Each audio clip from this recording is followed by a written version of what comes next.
Hi everyone. অনেক দিন হলো বাইরে বের হই না, তাই হঠাৎ করে মনে হলো একটু বাইরে বের হওয়া যাক। তার কারণ রাত্রেবেলা যখন তুমি বের হবে, স্পেশালি ঢাকা সিটিতে অন্যরকম একটা ঘোরার আনন্দ আছে। কারণ দিনের বেলা ঢাকা সিটি মানে প্রচুর গ্যাঞ্জাম আর অনেকটা ভিড়, কিন্তু রাতের বেলা রাস্তাঘাটটা একটু ফাঁকা থাকে। তবে হ্যাঁ, যারা শৌখিন প্রিয় মানুষ তারাও কিন্তু রাতের ঢাকায় ঘুরতে খুবই ভালোবাসে। আমরা মনে করি হয়তো গভীর রাত যখন হয়ে গেছে, হয়তো নিস্তব্ধ চারদিক, কিন্তু ঢাকা সিটিতে যত রাতেই তুমি বের হও না কেন, তোমার রাস্তা দেখে বোঝার উপায় নেই যে এখন অনেক রাত। তারপরে অনেক রাত্রে বের হওয়ার পরে দেখছিলাম মেন রোডে এত ভিড়, আমরা একটু আনন্দের সহিত ড্রাইভ করতে পারছিলাম না।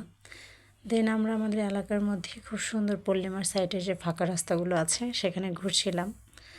কারণ মনে হচ্ছিল যে এই রাস্তাটা এত সুন্দর থাকে এবং খুবই ফাঁকা থাকে রাত্রেবেলা। মাঝে মধ্যে আমরা রাস্তাটাতে যাই, গাড়ি নিয়ে অনেকক্ষণ ঘোরাঘুরি করি, তারপরে আবার ফিরে আসি। দেন ওখানে চলে গেলাম, দেখলাম যে পল্লিমার রাস্তার সাইডটা আসলে খুব ফাঁকা ছিল, খুব একটা মানুষজন ছিল না। এবং মানুষ অনেককে দেখা গেছে যে পল্লিমায় কিন্তু রাত্রেবেলা হাঁটতেও বের হয়। 11:30-12টার দিকে তুমি যখন ওই রাস্তাটাতে যাবে, যে অনেকে দেখবে যে হাঁটছে, মূলত যাদের বাড়ি পূর্ণিমার সাইডটাতে তারাই হাঁটে। বাইরে থেকে মানুষ আসার সুযোগ খুব একটা নেই, তার কারণ এত রাত্রেবেলা ওই সাইডটা থেকেও হাঁটতে যাবেও না।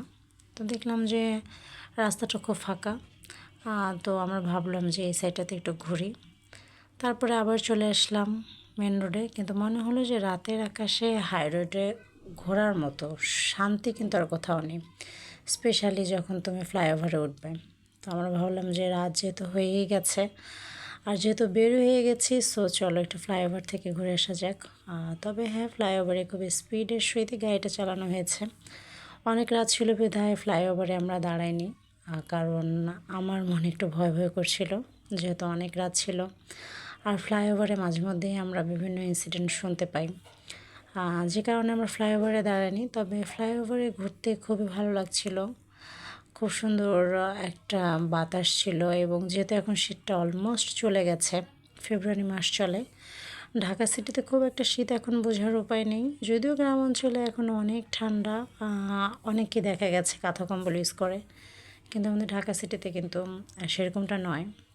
অলমোস্ট গরম চলেই আসছে এবং খুবই ভালো লাগছিল। আমরা যখন ফ্লাইওভারে উঠেছিলাম তখন মানে অন্যরকম একটা ভালো লাগা কাজ করছিল। আর অল টাইমই আমার ফ্লাইওভারটা খুবই পছন্দ ঘোরাফেরার ক্ষেত্রে। আর রাতের আকাশে খুবই সুন্দর একটা চাঁদ উঠেছিল। তো এরকম একটা চাঁদনি রাতে যখন তুমি ফ্লাইওভারে উঠবে, তখন কিন্তু অন্যরকম একটা ভালো লাগা কাজ করে। তার কারণ রাতের আকাশ, রাতের ফ্লাইওভার, রাস্তাঘাট খুব ফাঁকা থাকে। তার উপর যদি তুমি একটা লং ড্রাইভে যেতে পারো, একটু ঘুরতে পারো প্রিয় মানুষটার সাথে, তাহলে কিন্তু সময়টা খুবই ভালো যায়। ঠিক আমারও খুবই ভালো একটা সময় গেল। তো আমরা দুজন মিলে অনেকক্ষণ ঘোরাঘুরি করার পরে মনে হলো যে অনেক রাত হয়ে গেছে, এবার বাড়ি ফেরাটা দরকার। তার কারণ বেশি রাত অবধি বাইরে আসলে ড্রাইভ করা, ঘোরাফেরাটাও ঠিক নয়। তো আমরা এখন বাসার দিকে চলে যাচ্ছি এবং আমাদের ফ্লাইওভার থেকে আমাদের নেমে যেতে হচ্ছে। এখনই আমরা ফ্লাইওভার থেকে নেমে যাচ্ছি। তবে সত্যি বলতে সময়টা খুবই অসাধারণ ছিল, স্মরণীয় একটা রাত। Thank you so much.